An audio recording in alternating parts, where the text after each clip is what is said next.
आज हम Christopher mayor की बुक 100 बैगर्स के कुछ इंपॉर्टेंट लेसन सीखेंगे। लेकिन सबसे पहले हम ये समझते कि ये 100 और बैगर होते क्या है। तो पीटर लिंच जो एक सक्सेसफुल म्यूचुअल फंड मैनेजर रह चुके हैं, उन्होंने पहली बार ये वर्ड बैगर को इंट्रोड्यूस किया था। क्योंकि एक तरफ पूरी दुनिया के एनालिस्ट ये ढूंढने की कोशिश करते हैं कि कौन सा स्टॉक उनको अगले कुछ महीनों में 10-20% का प्रॉफिट दे सकता है, जिससे आपको आपके इन्वेस्टमेंट पे, जैसे 1 लाख रुपए के इन्वेस्टमेंट पे 10-20 हजार का प्रॉफिट मिल सकता है। लेकिन पीटर लिंच इन्वेस्टमेंट इंडस्ट्री में एक कंप्लीट रेवोल्यूशन लेके आए थे, क्योंकि वो ऐसे स्टॉक्स ढूंढते थे जो उन्हें 10-20% नहीं बल्कि 10-20 गुना प्रॉफिट दे सकते हैं। मतलब अगर आप 1 लाख रुपए इन्वेस्ट करते हो तो एक 20 बैगर से आपका 1 लाख रुपए 20 लाख में ग्रो हो सकता है। लेकिन यहाँ पे ये बुक 100 बैगर्स के ऊपर है, मतलब ऐसे स्टॉक्स जिससे आपको 100 गुना प्रॉफिट मिल सकता है, जिसका मतलब ये है कि सिर्फ 1 लाख रुपए का इन्वेस्टमेंट यहाँ 1 करोड़ में ग्रो होता है। तो सबसे पहले आप लोग ये चार्ट देखो। कोई भी स्टॉक 100 बैगर कितने टाइम में बन रहा है वो सबसे इंपॉर्टेंट होता है। जो स्टॉक 35 साल में 100 गुना होता है तो वो 14% के रेट से कंपाउंड होता है, और जो स्टॉक 25 साल में 100 बैगर बनता है तो वो 20% का ग्रोथ रेट होता है। और अगर कोई स्टॉक 15 साल में 100 बैगर बनता है तो वो 36% का रेट होता है। और अगर कोई स्टॉक सिर्फ 10 साल में ही 100 बैगर बनता है तो वो 48% का रिटर्न होता है। और दोस्तों, स्टॉक मार्केट में आपको ऐसी कंपनीज भी मिल सकती है। जैसे मैं आप लोगों को 2 रियल स्टॉक का एग्जांपल देता हूँ जो पास्ट में 100 बैगर्स बने हैं। और दोस्तों, ये एक स्टॉक रिकमेंडेशन नहीं है, ये वीडियो सिर्फ एजुकेशनल पर्पस के लिए है, क्योंकि ये दोनों स्टॉक्स ऐसे हैं जिसके बारे में आप पहले ही जानते होंगे। ये कोई हिडन कंपनी रहेगी। तो सबसे पहले ये कंपनी है जिसका नाम है रिलैक्सो फुटवेयर्स। इसका शेयर प्राइस 10 साल पहले यानी 2011 में 12 रुपए के आसपास था, और अभी इसका शेयर प्राइस 1200 रुपीज के ऊपर है। तो 10 साल में ही ये एक 100 बैगर बन गई, मतलब इसका स्टॉक प्राइस 10,000% ऊपर गया है। तो जिन्होंने इसमें 10 साल पहले सिर्फ 1 लाख रुपए इन्वेस्ट किया था, तो उनके इन्वेस्टमेंट की वैल्यू अब 1 करोड़ के ऊपर होती है। और इतना ग्रो होने के बाद ये कंपनी अब इतनी स्ट्रांग हो गई है कि लॉकडाउन से भी इनको कुछ नुकसान नहीं हुआ। जैसा कि आप देख सकते हो, इनका प्रॉफिट हर साल इंक्रीज होता आ रहा है। पिछले 5 साल में इनका प्रॉफिट कंटिन्यूसली बढ़ रहा है। तो ये एक फास्ट 100 बैगर का एग्जांपल है। इस कंपनी को हम आगे इस वीडियो में थोड़ा डिटेल में एनालाइज करेंगे। फिर दूसरी तरफ मैं आपको एक दूसरा स्लो 100 बैगर का एग्जांपल देता हूँ। इस कंपनी का नाम है मैरिको इंडस्ट्रीज, जिसका पैराशूट ऑयल काफी फेमस है। 20 साल पहले इसका स्टॉक प्राइस 3 से 4 रुपए के आसपास था, और अभी इसका स्टॉक प्राइस 500 रुपए के ऊपर है। और सबसे इंटरेस्टिंग चीज ये है कि जो इंडस्ट्री में ये कंपनी ऑपरेट करती है और जो प्रोडक्ट सेल करती है, तो इसको टेक्नोलॉजी के आने से कुछ भी नुकसान नहीं हो सकता। तो ये भी पिछले 20 सालों में एक 100 बैगर बना है। तो इससे आप लोगों को एक हिंट मिल गया होगा कि स्टॉक मार्केट में 100 बैगर्स बहुत सारे हैं। बस आपको इस चीज का ध्यान देना है कि आपका स्टॉक कितने टाइम में 100 बैगर बन रहा है। क्योंकि अगर हम ये माने कि महंगाई 10% के रेट से फ्यूचर में इंक्रीज होगी, अब एक्चुअली में इंडिया में महंगाई पिछले 50 सालों से 7 से 8% के रेट से बढ़ती आ रही है। लेकिन अगर हम मार्जिन ऑफ सेफ्टी के लिए 10% मान लेते हैं, तो उस हिसाब से जो स्टॉक 50 साल में 100 गुना ग्रो होता है, तो वो स्टॉक 10% के रेट से इंक्रीज होता है। मतलब उसी रेट से जितने रेट से इन्फ्लेशन इंक्रीज हुआ। जैसे 1974 में 1 तोला सोने का भाव 500 रुपए का होता था। मतलब गोल्ड में इन्वेस्ट करने वालों का पैसा ऑलमोस्ट 50 साल में 100 बैगर बना है। लेकिन दोस्तों, हम स्टॉक्स में इन्वेस्ट इसीलिए करते हैं क्योंकि हमें वेल्थ क्रिएट करना है। तो हम एटलीस्ट ये चाहेंगे कि हम कोई ऐसे स्टॉक्स में इन्वेस्ट करें जो एटलीस्ट 20 से 25 साल में 100 गुना इंक्रीज हो जाए। और अगर कोई स्टॉक उससे जल्दी इंक्रीज हो जाए तो बहुत ही बढ़िया। तो इसीलिए जब आप कोई न्यू स्टॉक अपने पोर्टफोलियो में ऐड करते हो, तो आपको ये सोचना चाहिए कि क्या वो स्टॉक अगले 10-20 सालों में 100 बैगर बन सकता है। अगर इसका आंसर नो है तो आपको उसे छोड़ देना चाहिए। और वैसे लो क्वालिटी स्टॉक्स को अपने पोर्टफोलियो में इंक्लूड नहीं करना चाहिए, क्योंकि उससे अच्छा तो ये होगा कि आप इंडेक्स फंड में इन्वेस्ट कर लो, क्योंकि ये सेंसेक्स 1986 से लेकर अभी तक यानी 36 सालों में 100 बैगर बना है। तो एकदम कम रिस्क लेके भी आपको 14-15% का रिटर्न तो ऐसे ही मिल जाता है।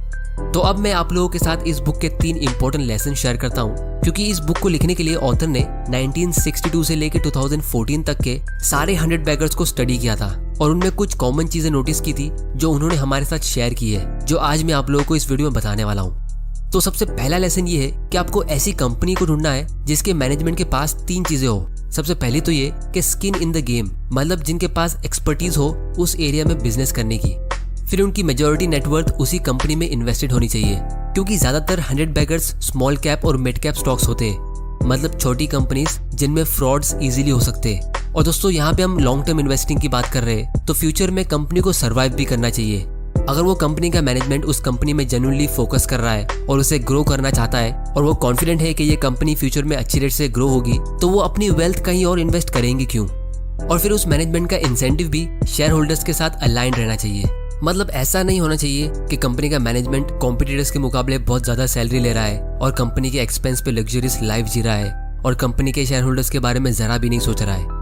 जैसे अगर मैं आप लोगों को एक सिंपल एग्जांपल दूं तो इलॉन मस्क की सारी वेल्थ टेस्ला में इन्वेस्टेड है। और क्या आप गेस कर सकते हो कि Elon Musk as a CEO of Tesla Motors कितनी सैलरी लेते होंगे?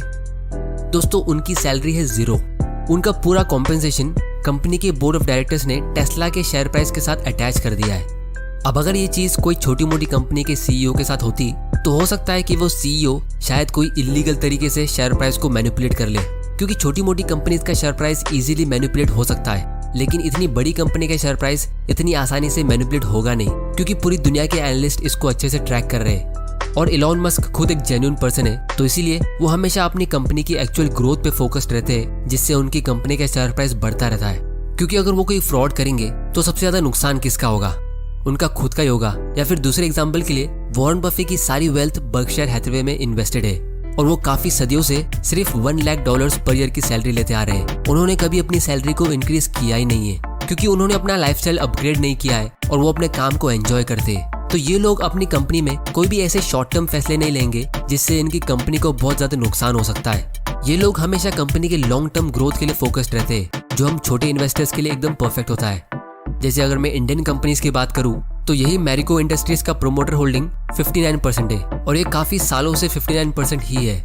या फिर रिलैक्सो फुटवेयर का प्रोमोटर होल्डिंग 70% पे है और ये भी काफी सालों से सेम रहा है। तो ये जो कंपनी के प्रोमोटर्स है, इनकी पूरी वेल्थ इनकी सिर्फ एक कंपनी में इन्वेस्टेड है। या फिर आप ये भी कह सकते हो कि इनके प्रोमोटर्स का पोर्टफोलियो कुछ इस तरह होगा, बिल्कुल कॉन्सेंट्रेटेड उनकी कंपनी में। फिर दूसरा और सबसे इम्पोर्टेंट लेसन ये है कि आपको ऐसी कंपनीज ढूंढना है जिनके पास ग्रोथ के लिए बहुत अच्छा स्कोप हो। अब दोस्तों, इसका मतलब ये नहीं है कि आपको कोई हिडन स्टॉक को ढूंढना होगा या ऐसी कंपनी जिसके फाउंडर्स अभी भी गैराज से ऑपरेट कर रहे हो। हाई ग्रोइंग कंपनी का सबसे सिंपल डेफिनेशन ये होता है कि कंपनी के पास री इन्वेस्टमेंट अपॉर्चुनिटी होनी चाहिए। मतलब वो अपने प्रॉफिट्स को वापस बिजनेस में इन्वेस्ट कर पाए और कंपाउंडिंग के पावर से फ्यूचर में और बड़े प्रॉफिट्स कमा पाए, ऐसा होते रहना चाहिए। अब इसका भी मैं आप लोगों को एक सिंपल एग्जांपल देता हूँ।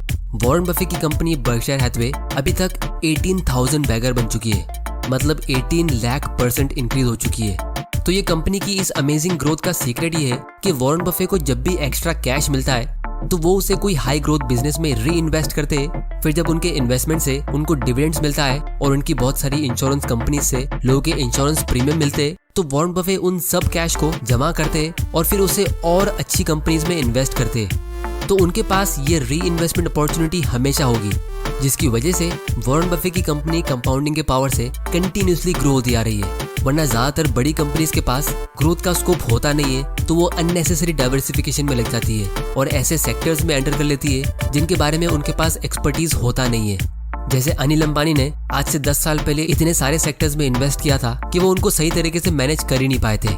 तो ये स्किन इन द गेम वाला पॉइंट लोग ज्यादातर मिस कर देते हैं, क्योंकि कंपनीज खरीदना आसान होता है लेकिन उन्हें अच्छी तरह से मैनेज करना बहुत ही मुश्किल होता है। तो ऐसी सिचुएशन में समझदार सीईओज अपने खुद के बिजनेस पे फोकस्ड रहते हैं और डिविडेंड पे करना शुरू करते हैं।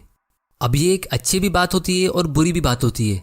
अच्छी बात ये कि आपको रेगुलर इनकम मिलना शुरू होता है, लेकिन बुरी बात ये कि ज्यादा हाई डिविडेंड्स पे करने वाले स्टॉक्स ज्यादा स्पीड में ग्रो नहीं हो सकते।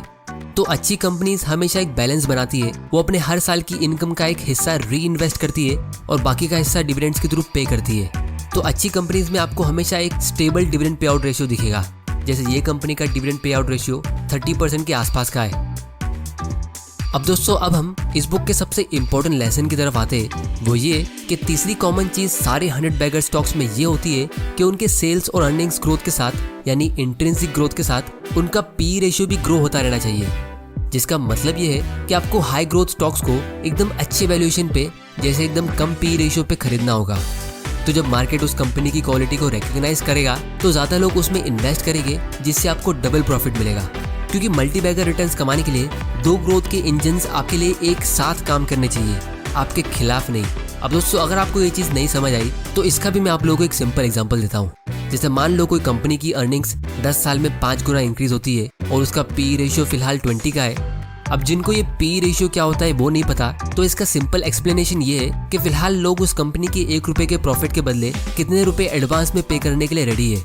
ये एक वैल्यूएशन रेशियो है जिससे हमें ये पता चलता है कि वो कंपनी कितनी महंगी या सस्ती बिक रही है। इसके ऊपर मैंने एक डिटेल वीडियो ऑलरेडी बनाया है, इसकी लिंक आपको नीचे डिस्क्रिप्शन में मिल जाएगी। तो अगर कोई कंपनी का पीई रेशियो फिलहाल 20 का है जो 10 साल बाद भी सेम रहता है और उस कंपनी का प्रॉफिट यानी अर्निंग्स 5 टाइम्स ग्रो होता है, तो ऐसी कंपनी का शेयर प्राइस वही पीरियड में 5 गुना इंक्रीज होगा। लेकिन अगर वो कंपनी का पी रेशियो डबल होता है, मतलब 20 के पी से 40 का होता है और उसकी अर्निंग्स सेम 5 टाइम्स ग्रो होती है, तो वो कंपनी का शेयर प्राइस 5 गुना ग्रो होने के बदले 10 टाइम्स ग्रो होगा। और अगर उस कंपनी का पी रेशियो 40 की जगह 80 का होता है, तो उसका शेयर प्राइस 10 गुना नहीं बल्कि 20 गुना ऊपर जाएगा। तो इस पी रेशियो के कम ज़्यादा होने से भी कंपनी का शेयर प्राइस मल्टीप्लाई होता है। अब इसका भी मैं आप लोगों को एक लाइव एग्जांपल दिखाता हूँ। अगर हम रिलैक्सो फुटवेयर के वैल्यूएशन को एनालाइज करेंगे तो आप देख सकते हो 8-10 साल पहले इनकी अर्निंग्स 1 से 1.5 रुपये की होती थी और अभी इनका प्रॉफिट 11 रुपये के आसपास है। तो ये 10 साल में सिर्फ 10 गुना इंक्रीज हुआ है। और इनका कैश फ्लो, मतलब कंपनी एक्चुअली में कितना कैश अपने बैंक में लाती है, तो वो पहले 23 करोड़ का था और अभी ये 389 करोड़ का है। तो ये भी सिर्फ 16 गुना इंक्रीज हुआ है। तो फिर इस कंपनी का शेयर प्राइस इसी पीरियड में 100 गुना इंक्रीज कैसा हो गया? तो इसके आंसर को जानने के लिए हमें एक बेसिक सा कैलकुलेशन करना होगा।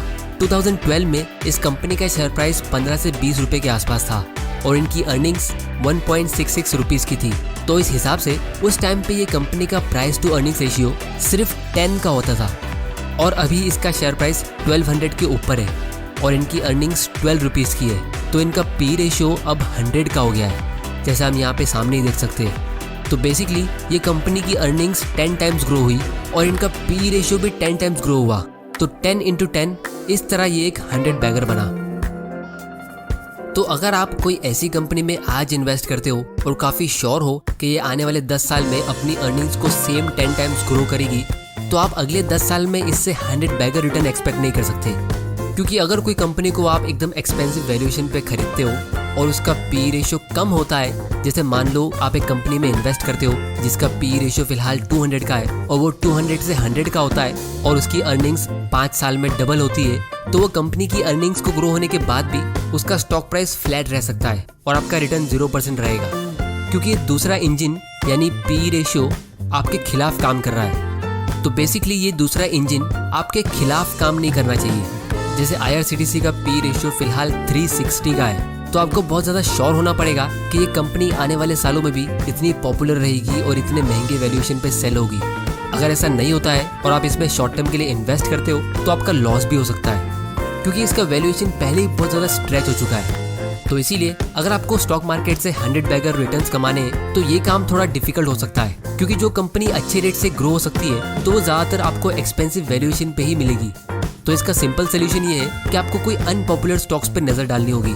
लेकिन प्रॉब्लम ये हो जाएगी कि अनपॉपुलर स्टॉक में बड़ा अमाउंट इन्वेस्ट करने के लिए आपको उतना कॉन्फिडेंस मिलेगा नहीं, क्योंकि अगर आपको कोई ये बोल दे कि ये XYZ स्टॉक अगला गूगल बन सकता है और आप उसमें एक अच्छा अमाउंट इन्वेस्ट भी कर दोगे, तो आप हमेशा टेंशन में रहोगे और छोटे मोटे फ्लक्चुएशन से आपको प्रॉब्लम होगी। तो इसीलिए ऑथर की एक बहुत ही पावरफुल लाइन में यहाँ पे प्रेजेंट करना चाहूँगा, वो ये कि to make big money in stocks, यानी अपने कैपिटल को कम टाइम में 100 गुना ग्रो करने के लिए you must have the vision to see, courage to buy and patience to hold, and patience is the rarest of the 3। Vision to see इसीलिए क्योंकि आपको उस कंपनी को एकदम लो वैल्यूएशन पे लेना होगा जब आपसे कोई अग्री नहीं कर रहा है कि वो कंपनी ग्रो होगी। अगर लोग अग्री करेंगे तो वो कंपनी ऑलरेडी एक्सपेंसिव वैल्यूएशन पे सेल हो रही होगी। और फिर करेज टू बाय, क्योंकि आपको एक अच्छा अमाउंट भी इन्वेस्ट करना होगा, वरना छोटा अमाउंट इन्वेस्ट करने से भी आपको रिग्रेट होगा कि काश थोड़ा ज़्यादा इन्वेस्ट किया होता। तो इसीलिए एक चीज़ मैं हमेशा कहता हूँ कि जब आप स्टॉक मार्केट में न्यू होते हो तो आपको सबसे पहले अपने पेशेंस पे फोकस करना होगा।